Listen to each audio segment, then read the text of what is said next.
토요 묵상 말씀은 누가복음 17장 1절에서 10절입니다. 예수께서 제자들에게 이르시되 실족하게 하는 것이 없을 수는 없으나 그렇게 하게 하는 자에게는 화로다. 그가 이 작은 자 중에 하나를 실족하게 할진대 차라리 연자 맷돌이 그 목에 매어 바다에 던져지는 것이 나으리라. 너희는 스스로 조심하라. 만일 내 형제가 죄를 범하거든 경고하고 회개하거든 용서하라. 만일 하루에 7번이라도 내게 죄를 짓고 7번 내게 돌아와 내가 회개하노라 하거든 너는 용서하라 하시더라.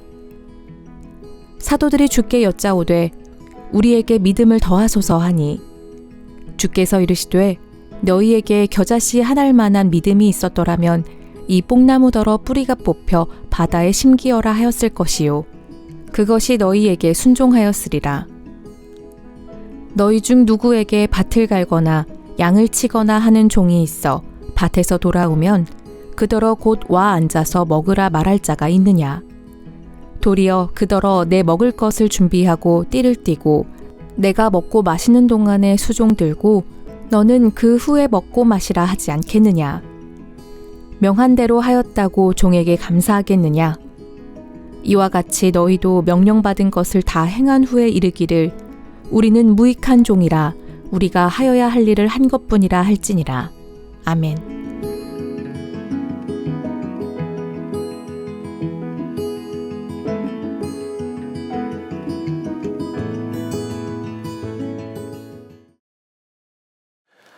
사랑하는 성도 여러분, 오늘 우리는 누가복음 17장 1절에서 10절의 말씀을 함께 나누려고 합니다.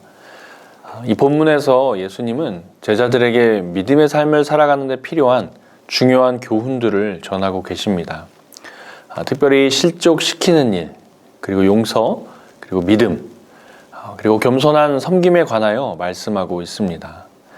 주님께서 이러한 말씀들을 제자들에게 전하시는 것은 그들이 올바르고 또 마땅한 제자도의 삶을 살기를 가르치고자 하시는 것입니다. 오늘 본문을 통해 예수님께서 가르쳐 주시는 말씀이 무엇인지 우리가 함께 듣고 또 이 땅에서 그리스도의 제자로 살아가는 저와 여러분이 어떠한 삶의 모습으로 살아가야 할지를 나누어 볼 수 있는 그런 귀한 은혜의 시간이 되기를 소망합니다. 첫 번째로 1절과 2절에 나타나 있는 말씀이죠. 실족해 하는 일을 조심하라 라는 겁니다. 1절과 2절 또 1절의 말씀을 제가 읽겠습니다. 예수께서 제자들에게 이르시되 실족하게 하는 것이 없을 수는 없으나 그렇게 하게 하는 자에게는 화로다. 이 작은 자 중에 하나를 실족하게 하는 것보다 차라리 연자맷돌이 그 목에 매어 바다에 던져지는 것이 나으리라. 아멘. 예수님께서는 첫 번째로 이 실족해 하는 일에 대해 강력히 경고하고 계십니다. 여기서 이 실족이란 단어는 헬라어 스칸달론에서 나온 것으로 다른 사람이 죄에 빠지게 하거나 또는 신앙생활에 걸림돌을 놓는 행위를 이야기합니다. 마태는 여기서 아난케라는 단어를 사용해서 이 본문에 대하여 숙명적으로 불가피함을 강조하고 있습니다. 그래서 원문을 좀 더 문자적으로 보면 이렇습니다. 사람들로 하여금 실족하지 않게 하는 것은 불가능하다라고 해석할 수 있는 것이죠. 그만큼 이러한 일이 세상에서 없을 수는 없지만 그것을 행하는 사람에게는 큰 화가 있다라고 말씀하고 계십니다. 사실 굉장히 아이러니한 말씀이기도 합니다. 피할 수 없는 일이라 말씀하시면서도 그 일을 행하는 사람에게는 큰 화가 있다라는 것은 결국 그 일을 통한 책임이 불가피하다라는 것을 의미하기도 합니다. 그리고 예수님은 이 말씀에 이어 특별히 믿음이 연약한 작은 자들을 실족시키는 것은 매우 심각한 죄임을 강조하십니다. 그리고 그 심각성은 연자맷돌을 목에 메고 바다에 빠지는 것이 차라리 낫다라고 말씀하실 정도입니다. 여러분, 연자맷돌은 이 형벌을 받아야 할 죄수가 짊어지고 바다에 던져지는 무서운 형벌을 의미합니다. 즉, 당시의 죄인들이 받는 형벌이라는 의미죠. 이 말씀은 결국 예수님께서 처음에 하신 말씀, 큰 화가 있을 것이라 말씀하시고 책임을 져야 한다라는 것을 강조하신 것과 또 같은 맥락입니다. 그렇다면 그 책임에 대한 무게가 얼마나 무겁고 또 무서운 것인지를 설명해 주고 있는 것이죠. 이것은 우리의 언행이 다른 사람들의 신앙에 때로는 큰 영향을 미친다는 그런 사실을 가르쳐 주기도 합니다. 우리는 스스로를 돌아보며 또 자문해야 합니다. 나의 말과 또 나의 행동 또는 삶의 모습이 다른 누군가의, 다른 이들의 신앙에 걸림돌이 되고 있지는 않은가?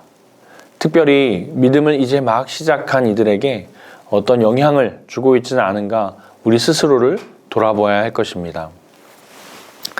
두 번째로는 용서의 무한한 능력입니다.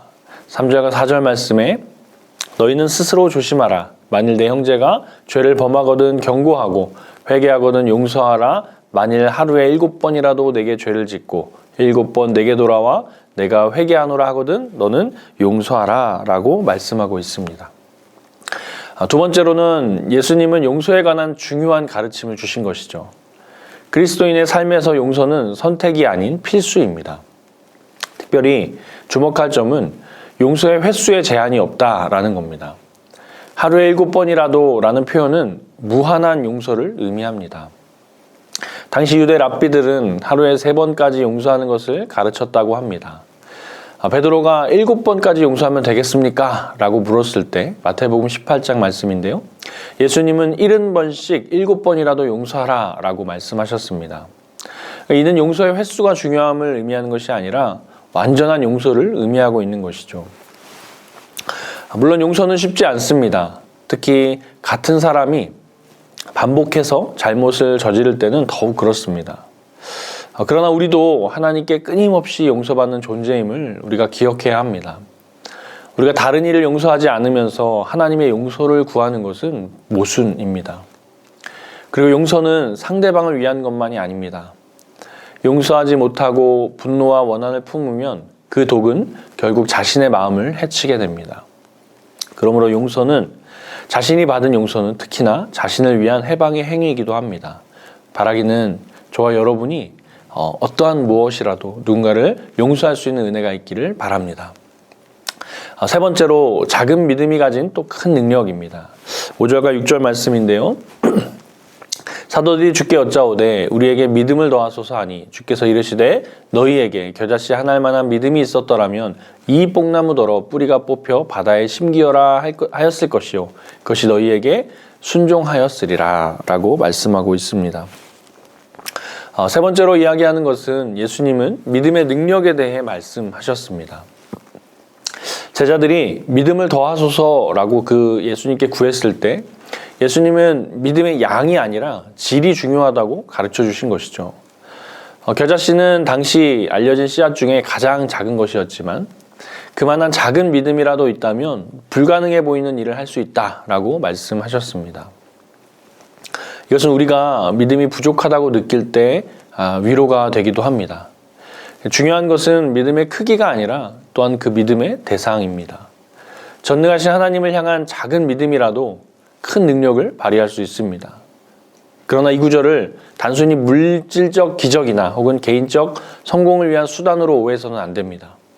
믿음의 목적은 하나님의 뜻을 이루는 것입니다. 그러므로 진정한 믿음은 하나님의 뜻을 알고 순종하는 데서 시작되는 것입니다. 다시 한번 강조합니다. 믿음의 목적은 하나님의 뜻을 이루는 것임을 기억하시기를 바랍니다. 마지막 네 번째로 겸손한 섬김의 자세를 말씀하고 있습니다. 7절에서 10절의 말씀인데요. 너희 중 누구에게 밭을 갈거나 양을 치거나 하는 종이 있어 밭에서 돌아오면 그더러 곧 와 앉아서 먹으라 말할 자가 있느냐. 도리어 그더러 내 먹을 것을 준비하고 띠를 띠고 내가 먹고 마시는 동안에 수종 들고 너는 그 후에 먹고 마시라 하지 않겠느냐. 명한 대로 하였다고 종에게 감사하겠느냐. 이와 같이 너희도 명령받은 것을 다 행한 후에 이르기를 우리는 무익한 종이라 우리가 하여야 할 일을 한 것뿐이라 할지니라. 아멘. 마지막으로 예수님은 겸손한 섬김의 자세에 대해 말씀하고 계십니다.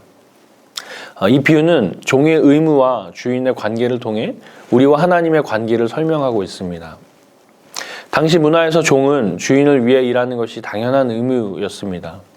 종이 밭에서 돌아온 후에도 주인의 식사를 준비하는 것은 추가 보상을 받을 일이 있어서가 아니라 그저 그가 해야 할 일일 뿐인 것이었습니다. 이처럼 우리도 하나님을 섬기는 데 있어 교만해지거나 어떤 보상을 기대해서는 안 됩니다. 우리는 무익한 종이라 우리가 해야 할 일을 한 것뿐이라 라는 이 고백은 겸손한 신앙인의 자세를 보여줍니다. 이것은 우리의 섬김이 가치 없다는 뜻은 또한 결코 아닙니다. 오히려 하나님께서는 신실한 종들에게 잘하였도다 착하고 충성된 종아 라고 칭찬하십니다. 그러나 우리는 섬김의 기회 자체가 하나님의 은혜라는 것을 인정하고 자신의 공로를 자랑하는 섬김이 아니라 겸손한 마음을 가져야 합니다. 말씀을 맺겠습니다. 오늘 본문에서 예수님은 그의 제자들이 살아가야 할 삶에 필요한 아주 중요한 말씀들을 주셨습니다.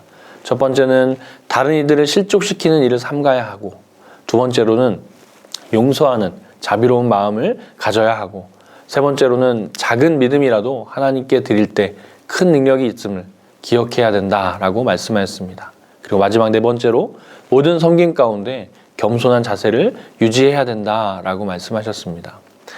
오늘 가르치는 이 네 가지 가르침은 서로 연결되어 있습니다. 다른 일을 실족하지 않기 위해 우리는 용서하는 마음을 가져야 하고, 또 용서하기 위해서는 믿음이 필요하며, 믿음은 결국 겸손한 섬김으로 우리의 삶 가운데 나타납니다. 오늘 들은 이 말씀을 통해 우리 모두가 믿음과 용서의 능력을 여러분의 삶 가운데 경험하시고 또 겸손히 주를 섬기는 삶을 살아가기를 주의 이름으로 바라고 축복합니다.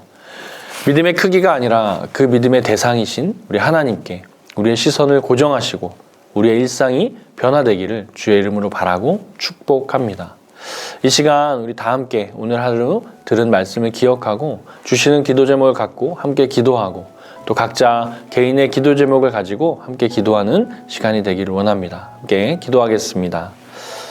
하늘에 오신 주님 감사합니다. 참 우리 안에 살아갈 수 없는 존재이고 연약한 존재임에도 불구하고